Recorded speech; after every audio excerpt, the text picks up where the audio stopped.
Merci Bandero Balandi. Naye mokolo lelo juin ezali deal oyo eko signamé na kati ya États-Unis d'Amérique. Alors pour votre information, Mukwa Tombolo, Fachi Beton, l'homme qu'il faut à la place qu'il faut, un grand stratège de la République démocratique du Congo, Azazia na kati ya States. Tozoye bateni nyangwe koleka. Mais pour votre information, na ebsibino depuis jour wana que Paul Kagame, ndenga zali wana, un aventurier, un escroc, un papa très moins sérieux. Amoni déjà que deal oyo ezali kao debout pour naï. Ezali pelnati sans gardien. Alors voilà pourquoi à Kosi depuis Mukolowana qu'il fallait et Azobela il fallait que Bak est né Allemagne. Donc Bakay déjà dans un hôpital. Pourquoi? Oh Azobela soit crise cardiaque, ce qui traumatisme granier, ce qui nini bakomwe belé. Mais j'apprends d'après ma source au Moussou que États-Unis d'Amérique va ébissier que Paul Kagame Olinga te, tu dois signer. Mais t'as déjà ma bonne complète aux Aliwana. Balobi n'a que on signé accord de paix avec la RDC.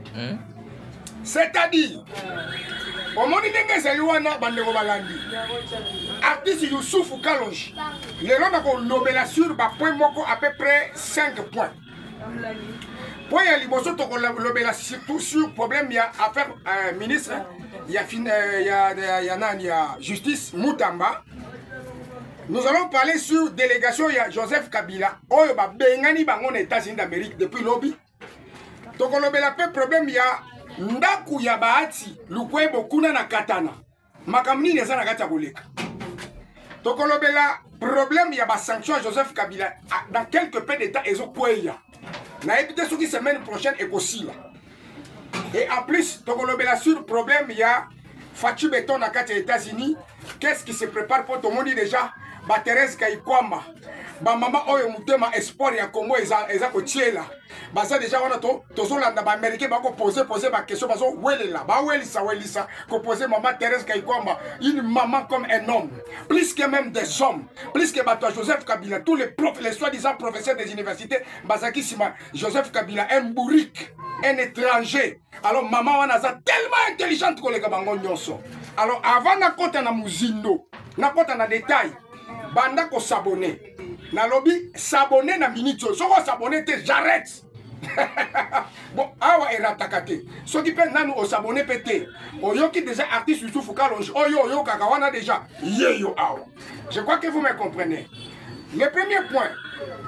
Moutamba Batali est fort depuis Mogoloma lobby. Binonyo Sobolandaki. Et par Vienangaï. On appelle ça un respect. Vieux VK Mere. Oya Kanisaka, il est le plus intelligent de tous les Congolais. Au moment où Vienangaï Ozako se tromper.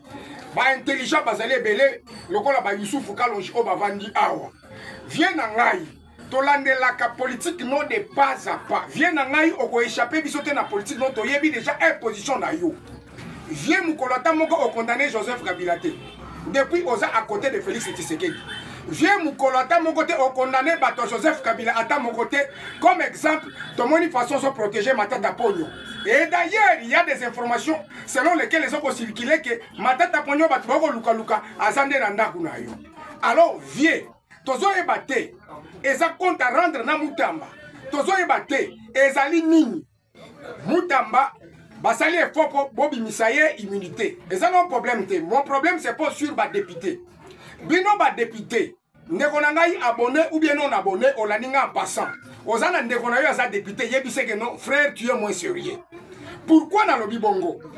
Pourquoi Bozolinga dossier ya Moutamba est commis grave body? Bon, comme il y a urgence dans le dossier à Moutamba, au moment où il y a des grands dossiers, il y a millions, le coup là-bas. Quand problème, pourquoi? Parce que Moutamba est en train de chercher à fléchir Joseph Kabila, qui est votre idole.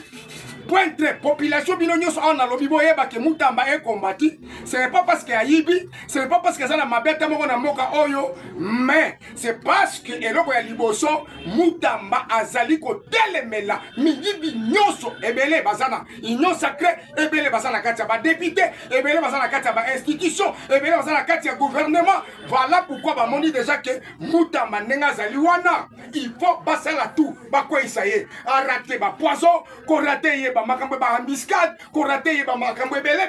Alors cette fois-ci faut pas c'est pour ba kanga, pour ba pesa na di ba ngona caché na judiciaire pour amener que les sous qu'on travaille.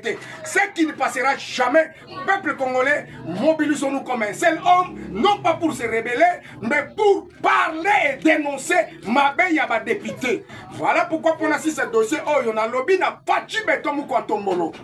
Utiliser stratégie nyonso, utiliser mécanisme nyonso mutamba quoi yate, mutamba à quoi yate, s'il y a possibilité, batouana va député, l'assemblée wana, tozo senga dissolution et assemblée. Tosengi dans l'immédiat dissolution, il y a assemblée. C'était un point vraiment très sensible pour moi. Bolandi Bandeko Balandi, dossier, il y a une délégation, il y a Joseph Kabila Kabange, il y a Tindaki Kuna, dans les États-Unis d'Amérique, avec Moïse Katumbi. Lobby, ils ont été humiliés. Après avoir que baby ça va mongo nyonso belé de millions et de millions de dollars, qu'on peut ça va lobbying américain, il y a une mafia. Pointe bakutana Massad Bolos. Bayebisi bango na Massad Bolos boye. Mes très chers amis, c'est une peine perdue. Obino Bogo Sala. Il y a une loi donnée par Donald Trump depuis Azubo Konzi. Vous ne pouvez jamais travailler avec des individus. Ni même pas coopérer avec les individus. Vous devez coopérer avec nani ba institution, ya ba État. Oh, c'est pourquoi pour mon avis, c'est un combat qui est kuna babwa kisi bango, ils sont pas une institution. Yangwano moni lobbying ya ba Katumbi na banyo sur tout ça. Ils ont été chassés des États-Unis d'Amérique. Merci beaucoup, coup de chapeau, c'est une information pour vous. À bientôt, je vous dis que sanctions et makas pour Joseph Kabila Kabange. Tetites na bango après bitu keita kokende. Yo sina bisa bino. Bazo nanga kizengi ya nanga zo poser bitu keita mama. Azo baleke no mama. Siko awo yo lobi boye. Tokende wapi? Atoni papa avant yo za na goma ozalaka wapi? Wana bitu keita zo poser nanga na batu na bango. Nanga sendi 2 ans. O pesa biso ata 2 ans. Balobi niet. O pesa ata 6 mois. Balobi niet.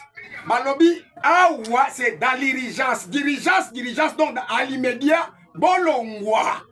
Bolongo là-bas, militaire nabino. Alors, bandeko balandi, nazo pesa stratégie, oyo batu na ngai, bazana est.